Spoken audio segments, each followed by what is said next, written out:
Decades after the Cold War, from Ukraine to West Africa and the South China Sea, the long-standing rivals, the US and Europe, is preparing for even tougher days ahead.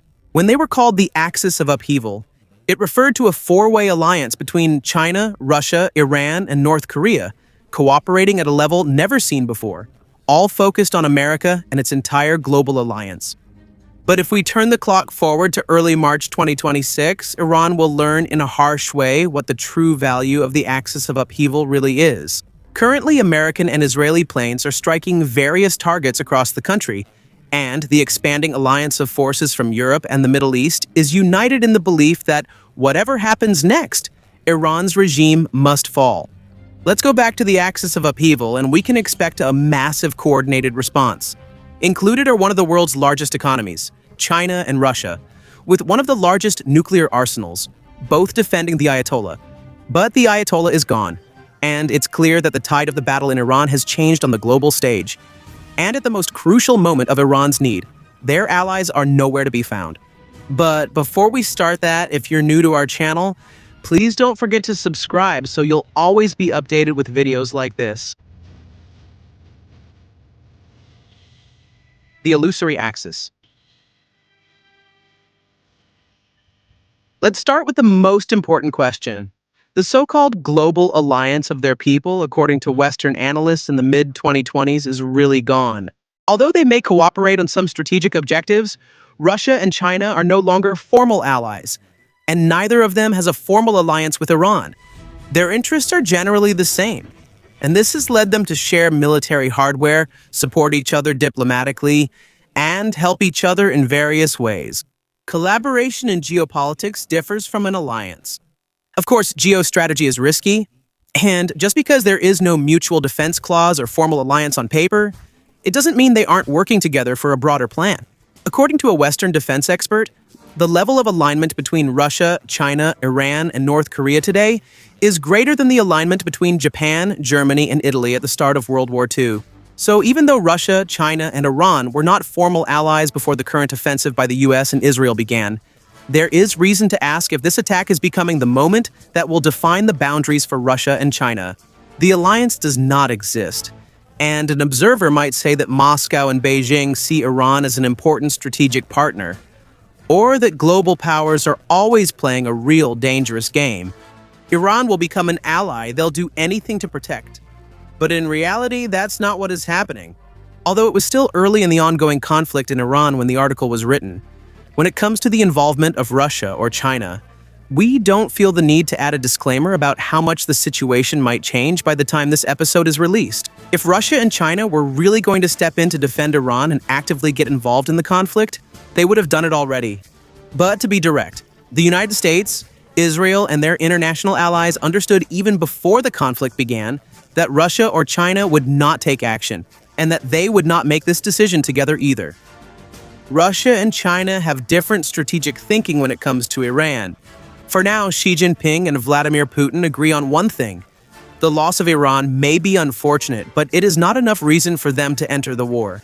To understand why that is, let's start with Russia, where the volatile nuclear strongman has chosen to avoid yet another conflict. Russia reluctant. In the end, every country has to choose a side, and it became a bitter lesson of the 2020s for countries that identified themselves as allies of Russia. For example, a few years before this, the country of Azerbaijan was caught up in the territorial issue of Nagorno-Karabakh, which ended its long-standing tension with Armenia and ignored the Russian peacekeepers that Armenia had expected would protect them.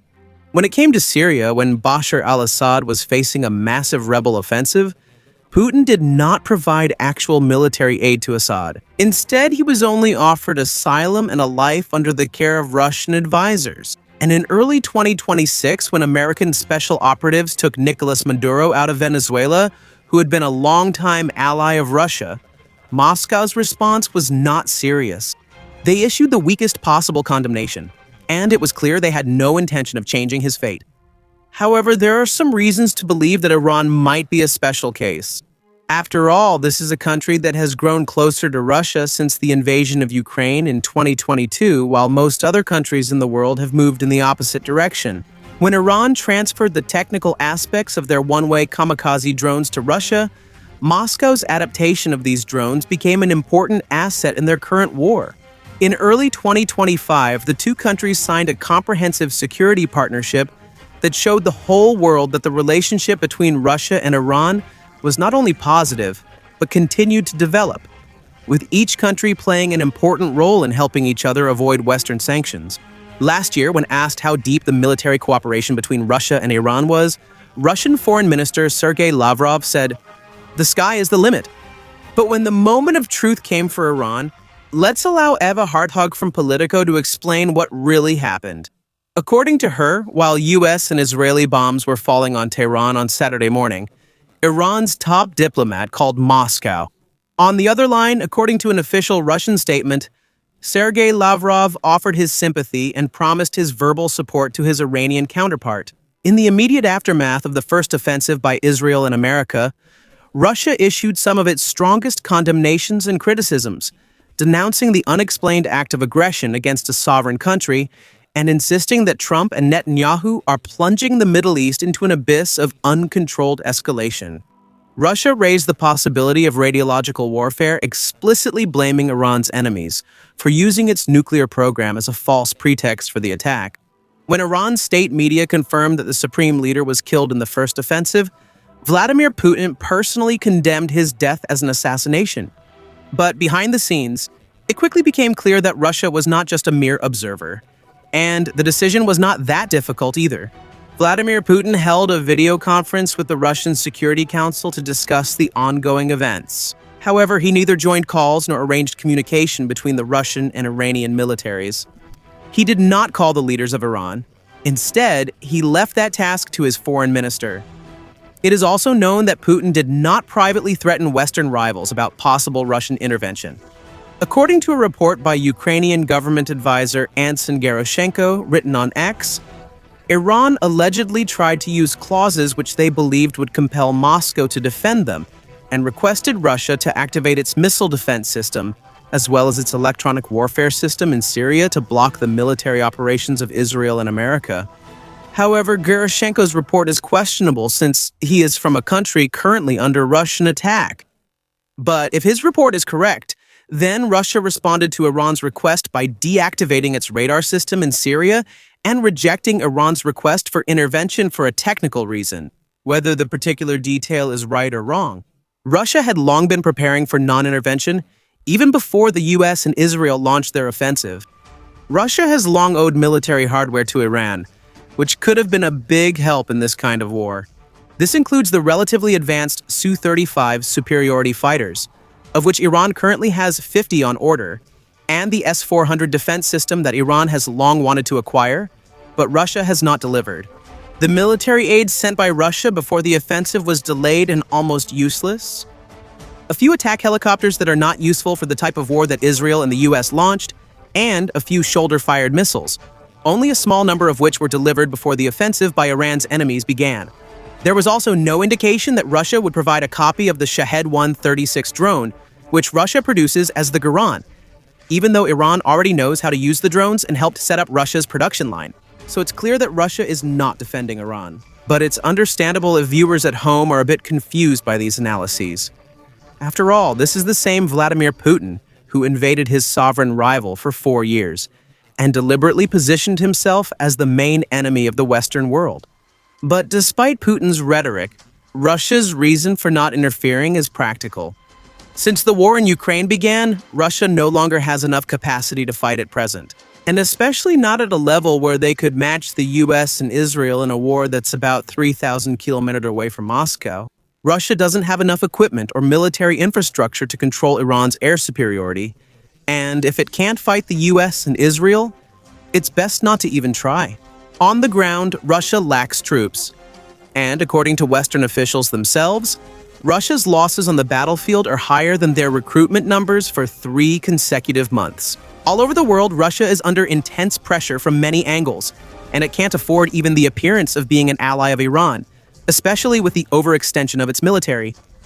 It was recently burned on Starlink and is watching as Ukraine is about to begin European Union accession talks. Russia cannot support Iran's wartime conduct because Iran has started attacking energy infrastructure and civilian targets in the Persian Gulf, especially in countries that Russia needs to keep close, like Saudi Arabia, Qatar, and the UAE. Even worse, Ukraine is now helping those countries by offering experts and troops to assist with their air defense. Russia cannot afford to end up on the other side of the equation, helping Iran, which is attacking their wealthy and influential Gulf allies, while Ukraine is protecting them. If you look deeply into Vladimir Putin's mind, ignore all the other evils that may have happened there, and you might see the real humiliation that Russia has to leave Iran in its time of need. However, decisions have already been made about this matter, and for Russia, the alternatives are unacceptable. China on the sidelines. If Russia cannot help Iran due to military and diplomatic limitations, it's hard to see why China's logic would be any different. After all, China is not involved in any foreign wars at the moment. It has high-tech military equipment and available troops to immediately assist Iran, with only other partner nations in Central Asia separating them. In addition, China sees Iran as a key strategic partner and has officially and explicitly pledged to safeguard Iran's sovereignty, security, and territorial integrity. Like Russia, China and Iran's militaries have been cooperating for many years in an expanding partnership. Iran acquired Chinese surface-to-air missiles last year, and there are talks that Iran may receive advanced Chinese fighter aircraft in the future. And most importantly, each country is economically vital to the others. Currently, under heavy Western sanctions, about 70% of Iranian oil exports go to China. This makes up more than 1/10 of all the oil that China receives by sea. China buys Iranian oil at a discount. It considers Iran as an important part of the global Belt and Road Initiative, and has agreed to invest around $400 billion in Iran in the coming decades. However, in the case of China, intervention in Iran is probably not a possibility that Beijing is seriously considering. If Iran is removed from the equation, China's global strategic stance is simple. It does not enter into war for anyone. In fact, the last time China fought with arms was in the 1970s, even though there have been many reasons to fight in the decades since then if it wanted to. China does not put its troops in danger. It does not seek the support of others through force, and it has no interest in testing itself against its global rivals in any situation unless it chooses to do so itself. Right now, the US and Israel are carrying out an unrelenting bombing campaign against one of China's main economic partners. And if there is any situation that could lead to war, this might be one of them. But like Russia, China's response is cold and limited. China has condemned the actions of the US and Israel, the killing of Iran's supreme leader, and the ongoing campaign to change the regime in a sovereign country. That's as far as it goes, and instead of setting red lines, China is calling for military restraint and peace. And just like Russia, there is no indication that China is coordinating with Iran's military regarding the current conflict. According to Western intelligence, China recently sent kamikaze drones and air defense systems to Iran, and is still negotiating the supply of hard-to-intercept anti-ship missiles, indicating that China is doing more than Russia. Currently, only a few of China's plans have actually made it into Iran. Even though there was a discussed $400 billion worth of future cooperation, less than 1% of it has actually reached Iran. This is almost just a rounding error for Beijing, and not enough for China to get involved in a war. In addition, Iranian oil is important to Beijing, but the situation isn't black and white. The only country delivering more oil to China than Iran is Saudi Arabia. And when you combine the other Gulf states, China receives more than double the amount of oil compared to Iran's contribution. Iran is deliberately targeting Gulf energy assets, including a refinery that provides about 17% of Saudi Arabia's oil exports, and a Qatari liquefied natural gas terminal that supplies 20% of the global LNG supply. Thousands of Chinese nationals live in these countries, and China has invested a huge amount in regional partnerships there, but not in Iran. So from China's perspective, who is really holding China back? Is it Washington and Jerusalem? Most of the time, Iran's energy targets are avoided or already damaged, and currently energy installations in the Gulf are being bombed. As a result, Iran's situation is worsening. Even though its oil supply to China is technically at risk, China may not have much reason to worry. Venezuela is an important example here, and in Venezuela, when the United States got involved, oil continued to flow out of the country. The percentage of that oil going to China isn't that big, but that's politics. And China knows that the oil market needs customers and continuity more than whatever Donald Trump feels like he's hiding something from Beijing. In addition to that is the fact that China openly opposed Iran's nuclear program. That's why Iran started to be seen as an acceptable loss. And as for sending Chinese arms to Iran, it might be more about marketing. If Iran manages to achieve successes, China could use these to market their equipment to other countries. Just like what they did with their missiles and fighter jets after the conflict between Pakistan and India in 2025. In a way, Russia and China gave Iran the biggest geopolitical insult. They don't openly despise Iran, they don't openly condemn it, but in the end, they really don't care that much. After decades of cooperation and in recent years where Iran clearly believed its relationship with China and Russia was deepening, Iran was just left hanging. It's too inconvenient to defend and not valuable enough to save. For Moscow and Beijing, it's easy to forget.